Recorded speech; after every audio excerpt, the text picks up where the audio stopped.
Hey, I want to thank everybody for tuning into a special edition.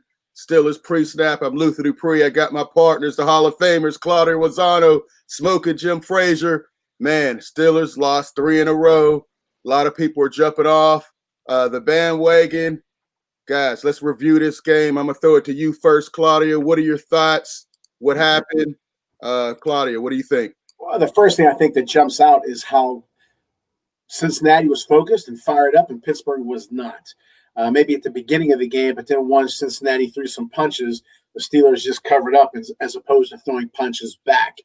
Ben, no zip on the ball. Ben did not, he kind of aged right in front of us. He declined again back to boxing. He looked like a boxer who had many world titles, many world championships, big pay-per-views, and he's declining, aging in front of us. No zip on the ball. One thing that jumped out, and I sent Jim a text when I think both of you guys a text when Roethlisberger fumbled that one play, instead of just diving on the ball, he just kept floating to the right.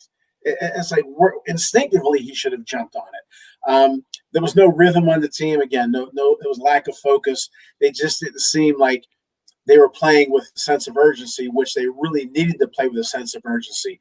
Everybody thought that they were going to come out and just walk all over Cincinnati because they've lost 2 in a row. This is playoff time, pretty much.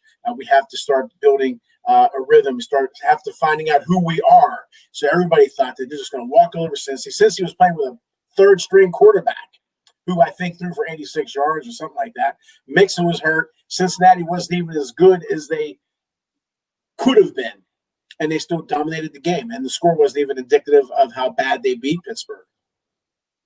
All right. Go ahead, Jim.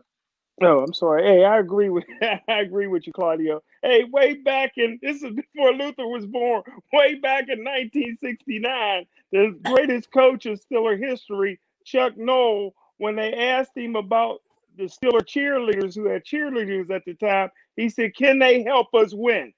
The answer was no. He got rid of the cheerleaders. They never had them since. Listen, Juju dancing on the logo doesn't help the Pittsburgh Steelers win. No, in my opinion, it's disrespectful. Coach Tomlin should have put a stop to it a long time ago. But Coach Tomlin and his great leadership stepped up this week, told Juju no more dancing on the logo because the Pittsburgh Steelers don't have a logo and the Cleveland Browns don't have a logo. Good job, Coach Tomlin. Hey, listen, defense wins championships. Defense wins championships. In Cincinnati, when Von Bell knocked off Juju's head, it fired up the whole team. In the rest of the game, in the words of LT, Cincinnati played like crazed dogs. They ran around like 11 hungry dogs after one meaty bone. And that was the difference in the game. Cincinnati's defense, inspired by Juju.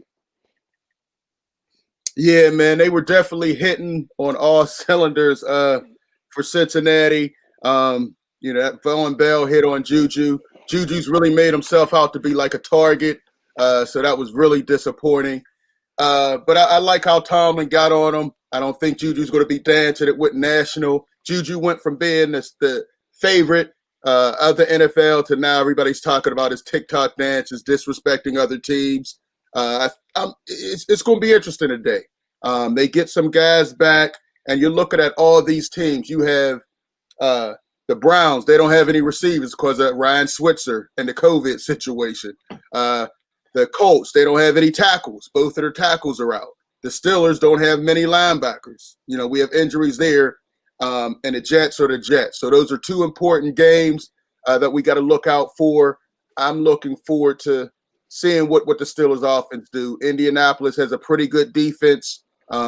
Darius Leonard, who I wanted the Steelers to get out of South Carolina State, should have been a linebacker with us as well a couple years ago, but they chose to go in another direction. But Phillip Rivers is old. I don't know who's older, him or Ben. I don't know who has more left in the tank. So we'll see. I think we'll be able to get to Phillip Rivers today. No tackles. Watt and Highsmith finally should make his name known. They have a backup plan. So I think we'll be able to get a couple turnovers out of Phillip Rivers today. But let's look at our defense versus their offense. Jim, what are your thoughts on that? Our defense versus their offense, we're in trouble. we can't stop the run. They got a Hines who's not Korean. That's an outstanding running back. Jonathan Taylor may be the rookie of the year. This is a solidly built guy that can run fast. You see what he did at Wisconsin. T.Y. Hilton is an instant offense, played Major League Football with the great Antonio Brown. And, his dad coached both Brown and T.Y. Hilton in midget football. This guy's outstanding. And the only reason this guy don't have 2 Super Bowl rings is because Bill Cowher couldn't get enough in the trade to get Phillip Rivers, first ballot Hall of Famer, great quarterback. Roman Gabriel should be the first NC State quarterback to go into the Hall of Fame, but it'll probably be Phillip Rivers, and I don't consider the corny guy in Seattle as an NC Stater. He'll go in as a Wisconsin Badger. Okay. All right, Claudio. First of all, my boy Terry French, great line. Tomlin is great to identify problems, but not so much on fixing them. But anyway, the Steelers are playing a real QB, Phillip Rivers. No, he's not what he was 7-8 years ago, but he's still top 8-9 quarterbacks in the league, I think. Now, the Steelers defense, I think what they should do against a guy who's not mobile like Rivers is blitz him, but at the same time be disciplined in their coverages and not get late, not get sloppy, okay, because Rivers will chew them up. He's a smart guy. He'll read the defense as well. So, again, I think the Steelers should blitz him, go after him, different angles, but at the same time keep their coverages good. Jim mentioned the backs. I mean, Jonathan Taylor is averaging 4.6 a game. He's having a great season. And the other guy, Wilkins, is I believe is Wilkins. He's a very effective back as well. But how many times we've been talking about the Steelers and all of their offensive weapons, which now they're starting not to use. Colts have Michael Pittman, who I said the Steelers should have drafted. And I'm still good with that. T.Y. Hilton is big time. He's going to get open today. He's going to have a big game. They got that Cox, the tight end is tough. Then they have another wide receiver his name is slipped my mind right now. But they have a lot of weapons. And the thing is, the Colts use those weapons. And they have a balanced attack. They run the ball. They pass the ball. They go deep. They go short. The Steelers are going to have a tough time, especially with the injuries. They don't have this. The Steelers' D is not what it was at the beginning of the season. And Jim thought they were average at best back then. So imagine what they are now against a real quarterback who could possibly carve them up pretty good. Like I said, they have a lot of weapons.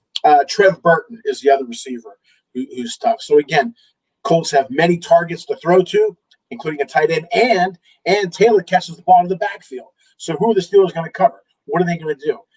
I think the Colts are going to have a big offensive game against the Steelers. Yeah, I think they haven't had turnovers in a couple games either. Exactly, and that's what I was going to bring up. I'm hoping that we're able to turn over Phillip Rivers again. Mika Fitzpatrick, I'm looking for him to make another splash play against the Colts like he did last year with that big pick six. I think he'll be able to read Phillip Rivers a little bit and maybe get a turnover. Phillip Rivers, yes, he's been winning, but he's still, I don't know, something about him. I still don't feel it with him. I think he's pretty much done. But Minka was able to read their backup last year, get that pick six, and really turn the game around. I think he can get at least one coming from Phillip Rivers again. He's not what he was. He's not mobile at all. I think we could pressure him. No tackles. They have to really, stop the run and force Phillip to beat us. I don't think he can beat us anymore right now. We get Vince Williams back, so at least that's one linebacker back. But he comes back, we lose two more. Marcus Allen is out of the game. And we also have, number 92, Audie is out of the game. So that's going to be difficult. Need Highsmith to show up in a big way. And I think it's time. He's capable. They have backup tackles in. It's going to be a close game, but, 3 in a row. I don't see it being 4 in a row. I hope I'm right. But I think we can definitely get Phillip Rivers to turn the ball over. Running-wise, we're going to have a tough time stopping the running backs. Taylor, I was hoping the Steelers could have made a move and got him. And then Hines has been running very quick. He's a guy you got to watch out of the backfield. So it's going to be okay. It's going to be a challenge, but I think we can rattle Phillip Rivers, and get him to throw a couple turnovers for us. All right, let's switch it over. Smokin, Jim, why don't you start us off with our offense versus the defense? Well, it just seemed like it was just a couple of months ago. They said this was the greatest group of wide receivers in Steeler history, best offense in Steeler history. And now everybody's jumping off the bandwagon and running like you, Luther. Hey, listen, the offense is still great. They still got great weapons. The running game's not going anywhere. You know what I mean? I would play Wonderlick McFarland back there. See what you got as a running back. See what you need. See what you need for next year. Listen, Connors is a brilliant brother. We all know that. Benny Snell, you take away his 29-yard run, he's back down to his career average of 1.6 yards a carry. The offensive line is soft and cheesy. They don't like to be called that. Ben's still spreading the ball around, but he's hazing the greatest receiver in Steeler history, Chase Claypool. He's open on every play. When he's not open, he gets defensive pass interference calls. He leads the league in defensive pass interference calls. The first Steeler to ever do that. Hey, listen, the offense is going to have to put up more than 17 points, 21 points. If they're going to win the football game, they got to put up 30 plus points. I don't know if the offense psychologically is able to do that. You know what I mean? It depends on how the head coach plays today, Ben Roethlisberger. Wow. All right, Terry French is back in there. If we're going to turn this around, it must be this game. This game will show us where we're at. All right, we got Johnny in here as well. Hines and Jalen Samuels played college football together. Okay. Listen, I like Samuels to get some more work this time. He's been pretty versatile. I like how Snell was running last week. Still doesn't have any breakaway speed, but he was running hard, got a lot of the first downs that we needed. So I did like that. Corner's supposed to be back today. I hope they don't give him all the carries and still go running back by committee. Ben, I'm not so sure how much he has left. He can't throw the deep ball. If you've looked ever since about the third or fourth game, every deep ball has been at least 5 or 6 yards short. Last week they put up a stat. He was 1 out of 13 for passes over 10 yards. That's the reason they're throwing so many short 4-yard patterns, is because I'm wondering if his arm is shot. Right. Is that elbow bothering him? Not only it seems like it's getting in his head. He's fumbling the ball. He's setting his receivers up to get blasted. He threw that pass to Juju, got him knocked out 4 yards down the field, and then he threw another one that got Eric Ebron carried out of the game on a stretcher. Just threw it up, 4 guys around him. Real disappointed in what's going on. Hopefully Ben get some rest. They got their normal rest time and back to a 1 o'clock game. I'm hoping they can make it happen, man. It's just really disappointing. But one thing I wanted to ask you guys, and I sent it to you, is Big Ben done? A lot of people are saying he's done. Start with you, Smokin, Jim. Is he done? No. Come on, man. Big Ben got two more. Big Ben got 2 more great years in him. I tell you what, man. Next year, the Steelers' record may not be as good. They're not going to go 11-0, but they have a chance to be better next year. They just got to prioritize the run. First thing they got to get to help Big Ben out is they got to get a offensive line coach, somebody with a little gray hair. Surratt, it ain't nothing but a coffee boy. His nickname is Mr. Sweet. What offensive line coach do you know? Hannafin wasn't no Mr. Sweet. Mr. Sweet, because he bring the donuts to everybody. Listen, get rid of him. Bring in the offensive line coach that's going to make those guys hit the sled before practice, hit the sled after practice. Get Kareem Hunt in here, who we know he got great size from his police mugshot. We know that he's 6 foot, 225. He can catch and run and block. Get him in here. Prioritize the run. Big Ben got another 2 years left in the tank. Jim, you keep saying that Mike Munchak. What has he done with Denver? Is their running game? Well, what did he do here? What did he do here? What did he do here in Tennessee? What did he do here in Tennessee? What did he do here in Tennessee? We don't know what he's doing. We don't know what he's doing in Denver. What did he do here in Tennessee? What did Rick Grimm do here and with the Washington Hogs? What did they do with track record? Now, Mr. Sweet, we know what he done here. He did. We know what Mr. Sweet. Great offensive line, Jim. We know what Coach Sweet did. We can see what Coach Sweet did. Get offensive line and coach in here. Claudio will tell you Hannafin was great anywhere he went. Jim Hannafin. The late great Jim Hannafin was great anywhere he went. We ain't talking about him. We're talking about Mike. And he never was called Coach Sweet. That's all fake news. Mike Munchak is not the answer, not the problem. What is he doing with Denver? Their run game is barely better than ours, and they have much better running backs than we do. Stop it, Jim. Offensive lineman for Denver. Name 2 offensive linemen for Denver. I'm waiting. I'm waiting to see. Listen. Who's the fullback? Who's the fullback? They didn't mention that in Jet Magazine, did they? If he's such a great coach, you getting that from the be able to turn it around. You're getting that from the white I'm media. I'm getting it from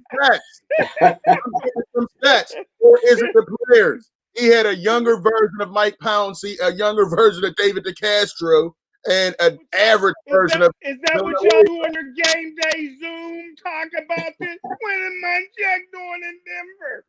I wonder I don't get on your game day Zoom. He's not doing it. Anyway, back to the original question, Claudio. All right. Big Ben done. He is declining rapidly, as they say, falling off the cliff. He'll play in spurts, but I don't see. He's not. There's no zip on the ball, as I said earlier. He's not throwing the deep ball accurately. It's kind of floating up in there. He's not. He hasn't moved well the past couple of years, but now it's really starting to shrink. I think he's getting there. I don't think he has 2 great years. He may have. Was that 32 games? He may have 20 games left that are pretty good, and the rest of them are going to be mediocre. Which leads me to my, talking about the Steelers offense. I said this on this show and other shows before. If we're fighting Mike Tyson, we're not going to stand there toe to toe, or Wilder, or Fury, or Joshua. We're not going to stand there toe to toe. We're going to have to do something different to beat them. Throw dirt in their eye, get a stick and hit them, get a rock and throw it. Okay, the Steelers are not going to be able to play Indianapolis, Miami, Tampa, anybody straight up, mano a mano, as they say. They're going to have to be more creative. They can't throw deep. The running game isn't there, but I'll get to that in a minute. Maybe do some reverses. Maybe throw some more screens to the right people. They're throwing these 2-yard, 5-yard pass plays, hoping that there's yards after catch. That's old. That's been done. As Tony Atlas-Arrester always says, once a book has been read, it gets old.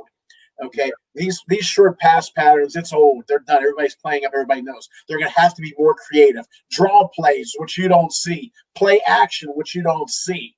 There's nothing inventive, nothing creative about this offense. And I'm not going to blame Fichtner because, as Jim says, Roethlisberger's the coach. He goes over to him. They talk a little bit. But Roethlisberger's calling at least 90.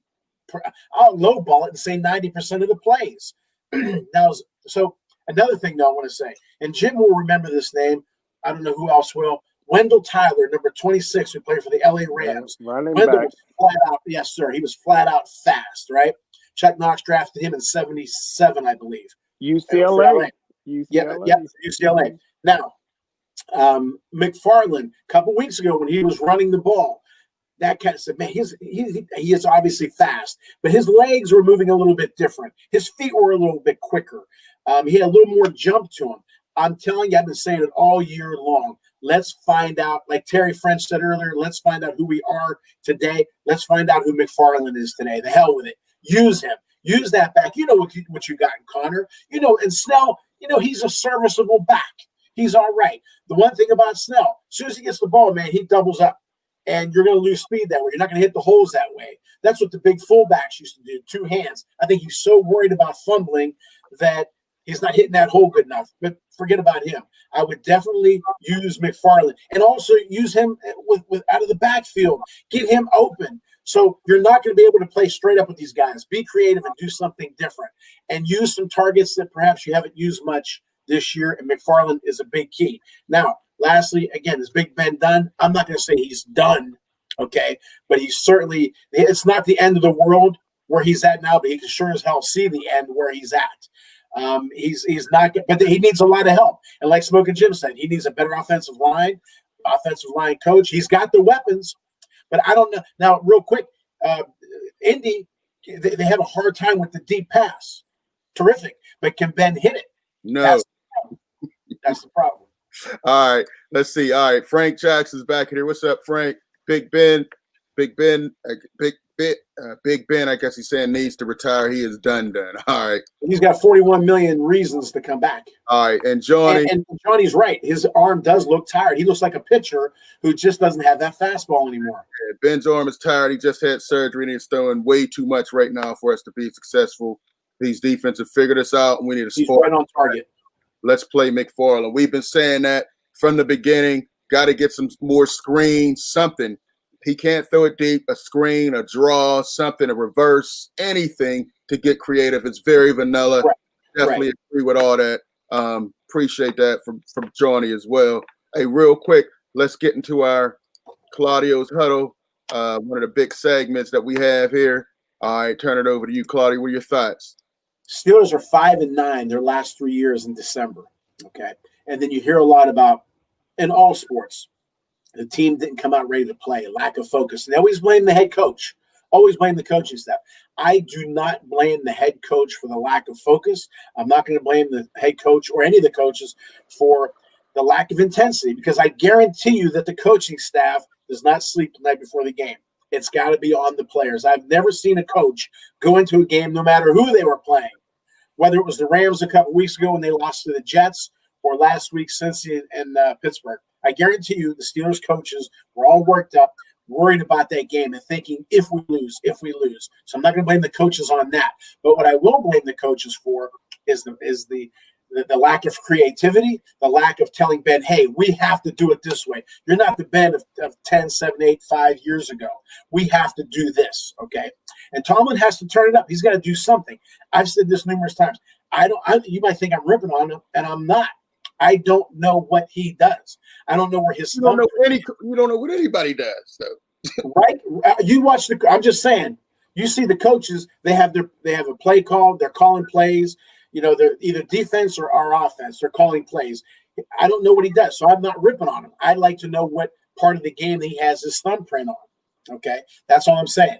And like I said, another thing at the beginning of the season, I did give Tomlin and the coaching staff a lot of credit for making halftime adjustments. And how many times I said it, go back to our shows. I said, great job by Tomlin and the coaching staff for making halftime adjustments. Now I'm not seeing that. And another thing, watch out for today, and that's Indy's special teams. They have a lot of weapons on special teams, and the Steelers' special teams on defense isn't doing much. Ray, at the beginning, I said up to the middle of the season, I said Pro Bowl. Now I'm not so sure. He's kind of fading off a little bit. But I think, again, for the millionth time, I've said on this show and in my book, turn it up. Everybody has to turn it up starting today. It should have been last week, but everybody has to turn up their game as a coach, as a player. They have to turn up the intensity. Injuries, everybody has injuries. Okay, last thing. Again, 1984, Seattle Seahawks. They were going into the season Super Bowl contenders. Kurt Warner gets hurt the 8th or 10th carry of the game, the running back. That was it. What does Chuck Knox and Seattle do? They went and got Franco. He didn't do anything on the field, but he did pick them up in a lot of ways. Then they used running back by committee, and they changed Ground Chuck. He wasn't Ground Chuck in 1984. Dave Craig was throwing the ball over the place. I believe they went 12-4 that year. They didn't make the Super Bowl, but they made adjustments. Life is about adjustments. It's cold out the past couple of days. You wear a coat, turtleneck, sweater, hat, scarf. If it's 90 degrees, you put shorts on. Make adjustments, and everybody's got to turn it up. Okay. All right. Smokin Jim, what you got for us? Well, I'm going back to 2018.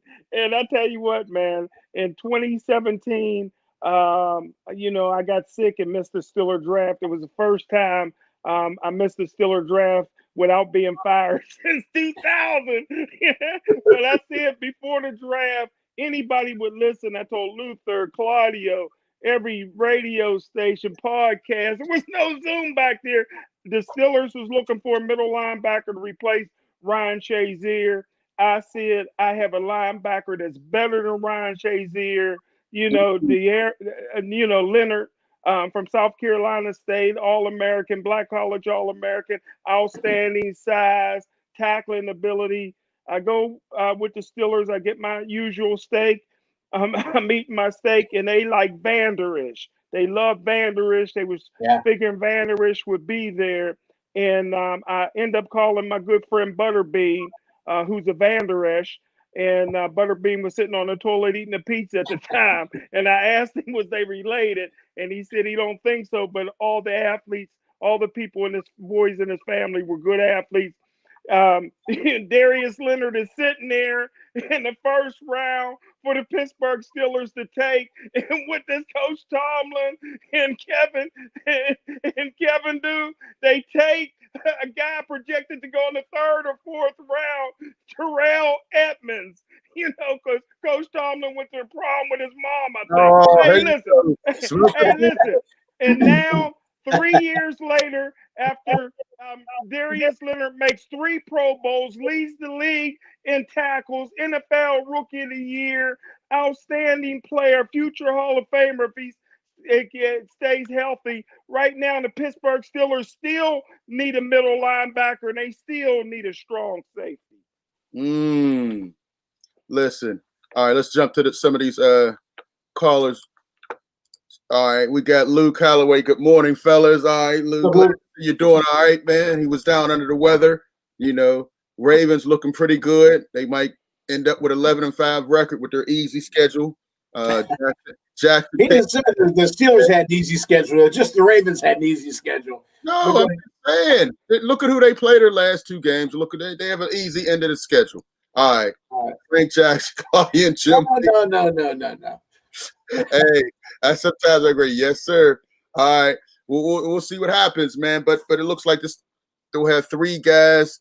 I want to get to my thoughts real quick. Watching some of the games last week, or actually this weekend, there's not much difference between the teams that are going to be in the playoffs and the teams that are going to be out of the playoffs. Anybody can beat anyone. Steelers have not been playing well. Injuries, Big Ben issues, offensive line. They can get it together. I think it can start today. They have to get back to doing Steelers football. I think we can pressure Phillip Rivers. He's easily rattled. Yes, he's a Hall of Fame quarterback, but I've never seen a Hall of Fame quarterback get rattled as much as I've seen Phillip Rivers, screaming at refs, players, looking lost, and I think we can get a couple sacks on him. Watt has not had the big game since Dupree went out. Smokin, Jim, I told you, once Bud went down, that defense was really going to struggle. You said they wouldn't. You miss them at one beat, the defense has dropped drastically. Bud was a major part, and I think they really need to bring him back. That's one thing we're seeing, because it's all about Watt. You stop him. There's no pressure coming from the other side. Hopefully today, with backup tackles, I think Highsmith can finally get a sack or 2, maybe make Phillip Rivers uncomfortable back there. But I think it starts today. I think they're the Colts are expected to win by maybe 2 or 3 points. I think the Steelers may get them. It's a classic game. They've had 3 bad ones, and they step up to the plate and win this one in an upset. With all the injuries to the tackles, I think the defense can really make it happen. A couple more we want to get here. Luke Calloway, right. Steelers had an easy first 11. You concluding the Ravens in that, Luke. All right, Johnny. You guys made some valid points. As did Johnny. Yeah, definitely. All right, let's get into this real quick. Let's get into your predictions. Fellas, what are your thoughts? I'll start with you first, Smokin' Jim. What are your thoughts? What's your prediction on this game as we get ready to wrap up? Well, you mean as far as fantasy? No, as far as the game. Oh, the game. What are you drinking? Hey, any team in today's football that can consistently run the football has an advantage, I think. You know what I mean? Indianapolis, their advantage is going to be their ability to run the football with really two different style of backs. Jonathan Taylor, man, we ain't seen a guy like this hit the National Football League since Jamal Lewis. Somebody that big, somebody that fast, somebody he don't go north south. He just goes north. I love Hines. You know what I mean? He's a versatile back. Phillip Rivers is just a smart quarterback. You blitz him, he's going to eat you up with T.Y. Hilton and some of them other guys. He's going to run the football. He's still passionate. He's still intense, like you said. He hurt himself a lot of times in San Diego because he would cuss out the referees and this and that, and I think they made calls against him. Running But back, receivers. this is a big mismatch. Indianapolis, the only advantage the Steelers have is they play at home. That's the only advantage. Indianapolis is on a mission, and I think they got the better coach. Frank Wright is a heck of a coach. He was a heck of a player, and he didn't play at William and Mary. He didn't play at William and Mary. He played at Maryland. All right, man. We got Terry French 21-18. What's your score, Jim? What do you think the score is going to be? 42-35. 42-35. He's got the over, Luth. He's got the over. You said 42-35 at least 4 weeks in a row. Come on. The Raiders hurt me. The Raiders hurt me last night. Man. Luke Callaway for Steelers 28-10. Oh, what? Uh-oh. Okay, for selfish reasons. Let's go, Steelers. All right. Our way is still down today. All right. Listen, I think it's going to be a close game. I think Phillip Rivers is going to throw us at least 1 or 2 picks. He's due to do that. I think Fitzpatrick will have at least 1. Maybe a pick 6 is coming. I really see that. I think we'll have trouble with the stop and the run with our backup linebackers. But I got a 2017 Steelers victory. We also got to mention we don't have our starting kicker. The kicker's out again. He's having hip injuries. But I think this guy will be able to kick 2 field goals for us. 2017, Phillip Rivers doesn't get it done once again. I think we get that. Yeah, of course, Lou said he needs the Colts to lose. That's kind of bad on our part when we got Luke cheering for us. All right, what's your thought? Again, Steelers haven't scored 20 points or more in about 4 or 5 games. Indies, what's that? I said start today. And well, they didn't do it against Cincy. Right. That's a barometer right there. Ben 19 yards. Come on, man. Hope is not a strategy. I think the Indy is playing. Again, I've been saying all week. Cleveland, Buffalo, Indy have been climbing. Pittsburgh has been going down. I'm going to say Indy 34, Pittsburgh 19. The home crowd is gone. If it was a home crowd, maybe it would make it. It would make a difference. It really does. I think fans, everybody's starting to see it. The fans do make a difference. But today, I just don't see it. I think that it's going to be hard to fool Rivers. Plus, if they had the beginning of the season Steelers defense, okay, I would have shrunk the score. But with these guys, it's a pitch patch defense. And again, the offense is vanilla. They don't maybe have the resources to expose Indy's defense with the long ball, as I said earlier. So I'm going to go with Indianapolis 34, Pittsburgh 19. Then they're going to go into the playoffs limping. All right. Well, limping because of injury. All right. Johnny has all kind of excuses. Jim, tell him. Johnny 24-17 Colts. He had too many injuries. All right. I'm going to light up Facebook today with Steeler fans. We're going to cheer hard today. Hey, get pictures of that. That hasn't happened ever. All right. Luke Callaway cheering for the Steelers. All right. And we got Terry French in here. Ravens need the Steelers to lose today. All right. We'll see how that all works out and shapes out. But real quick, as we get ready to wrap up, I know we're over time. Steelers, do you play Ben or sitting? Start with you, Smokin' Jim.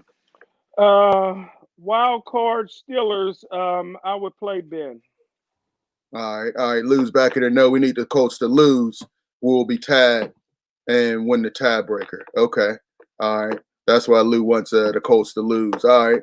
Claudio? We're short on time. I'm going to say play no one on the Steeler offense. Woo! Oh, gosh. Yeah.